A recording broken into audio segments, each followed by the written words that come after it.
வணக்கத்துடன் இது இன்பா டாக்ஸ்.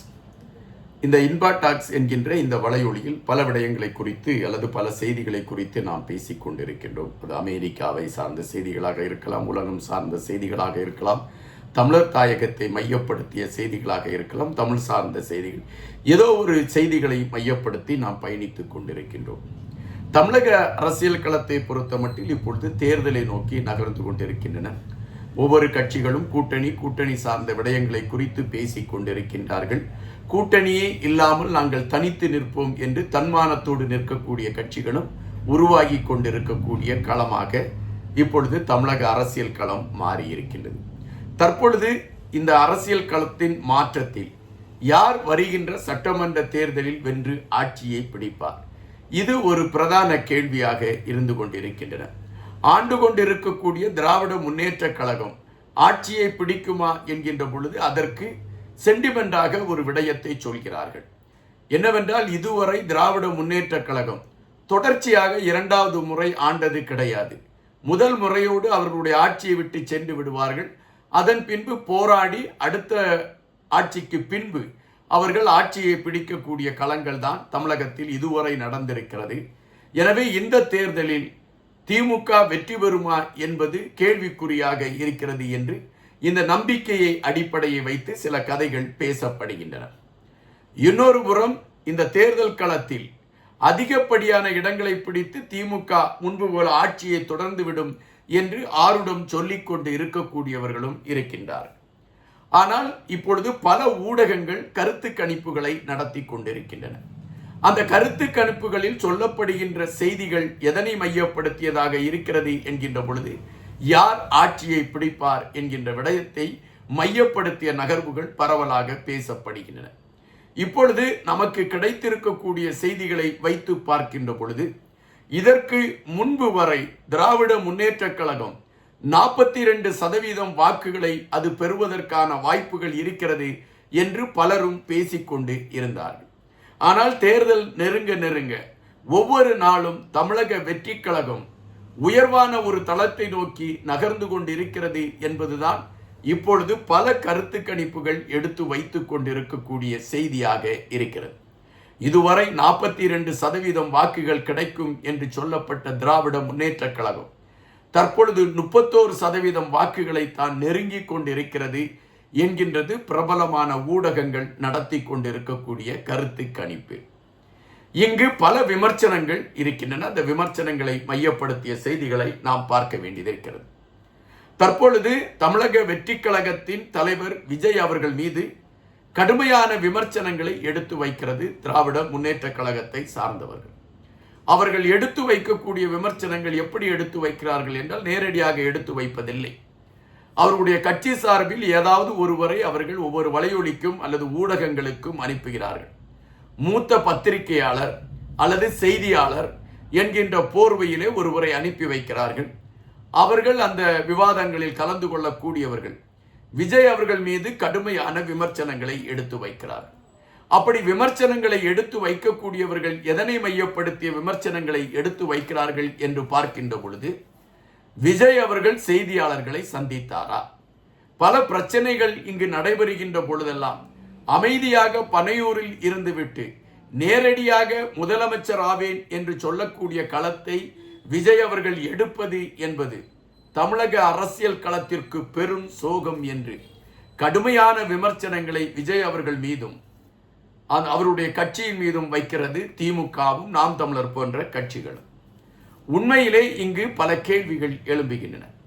விஜய் அவர்கள் நேரடியாக முதலமைச்சர் பதவிக்கு செல்ல வேண்டும் என்கின்ற நிலைப்பாட்டில்தான் அரசியல் கட்சியை ஆரம்பித்து செய்தியாளர்களை சந்திக்காமல் களத்தை உருவாக்குகிறாரா என்கின்ற கேள்வி எழும்புகின்றன. இங்கு நாம் சில விடயங்களை பின்னோக்கி பார்க்க வேண்டியதிருக்கிறது. விஜய் அவர்கள் திரைத்துறையில் நடித்து கொண்டிருந்த பொழுது தன்னுடைய மன்றத்தை மக்கள் இயக்கமாக மாற்றுகிறார். மக்கள் இயக்கமாக அந்த மன்றம் மாறுகின்ற பொழுது அந்த மன்றத்தை சார்ந்த தோழர்கள் சமுதாய சிந்தனையோடு செயல்படுவதற்கான களங்கள் எடுக்கப்பட்டது. அதன் அடிப்படையில் அந்த மக்கள் மன்றத்தின் சார்பில் சமுதாய பணிகள் பல கட்டங்களில் உருவாக்கப்பட்டன. கல்வி இல்லாதவர்களுக்கு, அதாவது படிப்பதற்கு வசதி இல்லாதவர்களுக்கு கல்வி கொடுப்பதற்கான களம், பள்ளிக்கூடம் செல்வதற்கு வசதி இல்லாதவர்களுக்கு அதற்கான களங்கள், நூலகங்கள் உருவாக்கப்பட்டன. சாப்பாட்டிற்கு வழி இல்லாதவர்களுக்கு உணவு கொடுப்பதற்கான களங்கள் எடுக்கப்பட்டது. மருத்துவ வசதி இல்லாதவர்களுக்கு மருத்துவம் பெறுவதற்கான களங்கள் உருவாக்கப்பட்டது. அதுபோல ஒவ்வொரு கிராமங்களிலும் திருமணம் செய்வதற்கு பணம் இல்லாமல் மிகவும் இக்கட்டில் இருந்த குடும்ப பெண்களுக்கு திருமணம் செய்வதற்கான களங்கள் எடுத்து வைக்கப்பட்டது. எனவே இந்த மக்கள் இயக்கம் மக்களோடு களத்தில் நின்று பயணித்த காரணத்தினால் ஊராட்சி மன்ற தேர்தலில் 175 உறுப்பினர்கள், அதாவது அந்த ஊராட்சி மன்ற உறுப்பினர்கள் இந்த மக்கள் இயக்கத்தின் சார்பில் தேர்ந்தெடுக்கப்பட்டார்கள் என்பது வரலாறு பதிவு செய்திருக்கக்கூடிய ஒரு மிக முக்கியமான ஒரு செய்தி. ஆனால் அரசியல் அமைப்பு என்கின்ற களமே இல்லாமல் மக்கள் இயக்கம் என்கின்ற களத்தோடு மக்களோடு மக்களாக பயணித்துக் கொண்டிருந்த அந்த மக்கள் இயக்கம் 2 வருடங்களுக்கு முன்பு அரசியல் கட்சியாக களம் காண்கின்றது. மக்கள் இயக்கமாக 30 வருடம் செயல்பட்டு கொண்டிருந்த அந்த இயக்கம் மக்களின் பல பிரச்சனைகளில் அவர்கள் களத்தில் நின்றிருக்கிறார்கள். அப்பொழுதெல்லாம் விஜய் அவர்கள் செய்தியாளர்களை சந்தித்திருக்கிறார்களா என்ற கேள்வியை எந்த அரசியல் கட்சிகளும் கேட்கவில்லை. ஆனால் விஜய் அவர்கள் அதை கட்சியாக மாற்றவுடன் அவர் ஏன் செய்தியாளர்களை சந்திக்கவில்லை என்ற கேள்வியை எடுத்து வைக்கிறார்கள். உடனடியாக நாமும் இதை குறித்து சில ஆய்வுகள் செய்ய வேண்டிய ஒரு கட்டாயம் ஏற்பட்டது. தமிழக முதலமைச்சராக இருக்கக்கூடிய உயர்திரு மு.க. ஸ்டாலின் அவர்கள் நேரடியாக செய்தியாளர்களை இந்த 5 வருடத்தில் ஏதாவது ஒரு முறை சந்தித்திருக்கிறாரா என்றால் இல்லை. அவர் செல்லக்கூடிய இடங்களில் செய்தியாளர்கள் அவரை சந்தித்தால் அந்த செய்தியாளர்களிடம் அவர் பதில் சொல்லி இருக்கிறார். மற்றபடி அவர் எங்குமே செய்தியாளர்களை சந்திக்கவில்லை. அவருடைய, அதாவது தலைமைச் செயலகத்தில் செய்தியாளர்களை சந்திப்பதற்கு, அதாவது முதலமைச்சர் செய்தியாளர்களை சந்திப்பதற்கென்று ஒரு அறை இருக்கிறது. அதுபோல அண்ணா அறிவாலயத்திலும் செய்தியாளர்களை சந்திப்பதற்கென்று ஒரு அறை இருக்கிறது. இந்த 2 இடங்களிலும் ஏதாவது ஒரு இடத்தில் முதலமைச்சர் அவர்கள் செய்தியாளர்களை சந்தித்திருக்கிறார்களா என்றால் இல்லை. ஆனால் எந்த ஊடகங்களும் இந்த செய்தியாளர்கள் அல்லது பத்திரிகையாளர்கள் என்று சொல்லக்கூடியவர்களும் முதலமைச்சரை கை நீட்டி கேள்வி கேட்டிருக்கிறார்களா என்றால் இல்லை. ஆனால் விஜய் அவர்கள் பத்திரிகையாளர்களை சந்திக்கவில்லை என்கின்ற விடயத்தை மையப்படுத்தி அவர்கள் எழுப்பிக் கொண்டிருக்கக்கூடிய கேள்விகள் தான் இங்கு வியப்பை தந்து கொண்டு இருக்கின்றன. 2 வருடத்திற்கு முன்பு ஆரம்பிக்கப்பட்ட தமிழக வெற்றி கழகம் இன்று குக்கிராம வரை வளர்ச்சியை அடைந்து விட்டது. அதில் இருக்கக்கூடிய ஒவ்வொரு தலைவர்களும் தொண்டர்களும் தங்களுடைய தவமாக நினைத்து கொண்டு அந்த கட்சிக்கான களப்பணியை அவர்கள் ஆற்றிக்கொண்டு இருக்கிறார்கள். நீங்கள் பார்ப்பீர்கள் என்றால் அந்த கட்சியின் தொண்டர்கள் ஒவ்வொரு கிராமமாக, ஒவ்வொரு வீடாக தங்களுடைய பதிவுகளை அவர்கள் மக்களிடம் வைத்துக் கொண்டிருக்கிறார்கள். மக்களோடு மக்களாக அவர்கள் கலந்து நிற்கக்கூடிய களங்களை நாம் பார்க்க முடிகின்றது.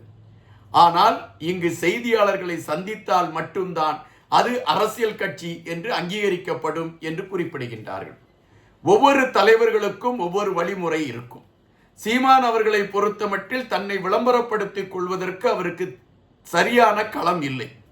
அப்படிப்பட்ட சூழலில் அவர் பத்திரிகையாளர்களை சந்திக்க வேண்டியது என்பது தன்னை விளம்பரப்படுத்துவதற்கான ஒரு களம். ஆனால் விஜய் அவர்களை பொறுத்தமட்டில் தன்னை விளம்பரம் செய்ய வேண்டிய ஒரு களத்தில் இல்லை. விஜய் என்கின்ற பெயரை சொன்னாலே பிறந்து ஒரு 6 மாதம் ஆகின்ற குழந்தை கூட களிப்படையக்கூடிய அளவிற்கு அவருடைய ஆளுமை தமிழகத்தின் அனைத்து திசைகளிலும் இருக்கிறது. எனவேதான் அவருக்கு விசில் சின்னம் என்று அவருடைய கட்சிக்கு அறிவித்த மறு நிமிடமே தமிழகத்தின் ஒவ்வொரு வீடுகளிலும் விசில் சின்னம் போய் சேர்ந்ததும் கடைகளில் இருந்த விசில் ஒட்டுமொத்தமாக விற்பனையான களமும் அரங்கேறி இருக்கிறது. விஜய் அவர்கள் இவர்கள் சொல்வது போல செய்தியாளர்களை சந்திக்கிறேன் என்று ஒரு இடத்தில் அமர்ந்து விட்டால் அங்கு கூடுகின்ற கூட்டத்தை கட்டுப்படுத்துவதற்கான ஒரு களத்தை காவல்துறை கொடுக்குமா என்றால் கேள்விக்கணைகள். காவல்துறையை பொறுத்தமட்டில் இப்பொழுது ஆளும் கட்சி என்ன சொல்கிறதோ அதை மட்டுமே செயல்படுத்தி கொண்டு பயணிக்க வேண்டும் என்கின்ற நிலைப்பாட்டில் பயணிக்கக்கூடியவர்கள். இப்பொழுது தமிழக அரசு உருவாக்கி இருக்கக்கூடிய ஒரு கூட்டம் நடத்த வேண்டும் அல்லது ஒரு ஊர்வலம் நடத்த வேண்டும் என்றால் என்னென்ன வழிமுறைகள் கடைபிடிக்க வேண்டும் என்று தமிழக அரசு வரையறுத்திருக்கக்கூடிய சட்டத்திட்டங்களை பார்ப்பீர்கள் என்றால் அதிலே உங்களுக்கு தெரிந்துவிடும் தமிழக வெற்றி கழகத்திற்கு எதிராகத்தான் இந்த சட்டத்திட்டங்கள் உருவாக்கப்பட்டு இருக்கிறது என்று. என்னை பொறுத்த மட்டில் விஜய் அவர்கள் எடுத்திருக்கக்கூடிய அந்த பாணி, விஜய் அவர்கள் அரசியல் களத்தில் நகர்ந்து கொண்டிருக்கக்கூடிய அந்த பாணி இந்த சூழலில் அது ஏற்புடைய ஒன்றாக இருக்கிறது. மற்ற அரசியல்வாதிகளைப் போல செய்தியாளர்களை சந்தித்து விட்டேன், அங்கு ஒரு பொதுக்கூட்டம் இங்கு ஒரு பொதுக்கூட்டம் என்று அரசியலை ஒரு நடுத்தர சந்தை வியாபார பொருளாக மாற்றாமல் இளைஞர்களை அரசியல் பக்கம் திருப்பக்கூடிய ஒரு அரசியலாக விஜய் அவர்கள் மாற்றி இருக்கிறார் என்பதுதான் இங்கு மாற்றத்திற்கான அறிகுறி. இந்த மாற்றத்திற்கான அறிகுறி விஜய் அவர்களை முதல்வர் என்கின்ற அடிப்படையில் கொண்டு போய் அமர வைக்கும் என்கின்ற காரணத்தினால்தான் இன்று பலரும் விஜய் அவர்களை எதிர்க்க தொடங்கி இருக்கிறார்கள். இந்த எதிர்ப்பு தான் விஜய் அவர்களுக்கான அடையாளம். இவர்கள் எதிர்க்க தொடங்கி இருக்கக்கூடிய களம்தான் அவர்கள் பயந்து விட்டார்கள் என்பதை பறைசாற்றக்கூடிய களம். தமிழக வெற்றி கழகம் கோட்டையின் கதவுகளை தட்டுவதற்கான மாதங்கள் 2 மட்டுமே இருக்கிறது என்பதுதான் இன்றைய தமிழக அரசியல் களத்தின் நிஜமான பதிவாக இருக்கிறது. நன்றியுடன் என்பார்.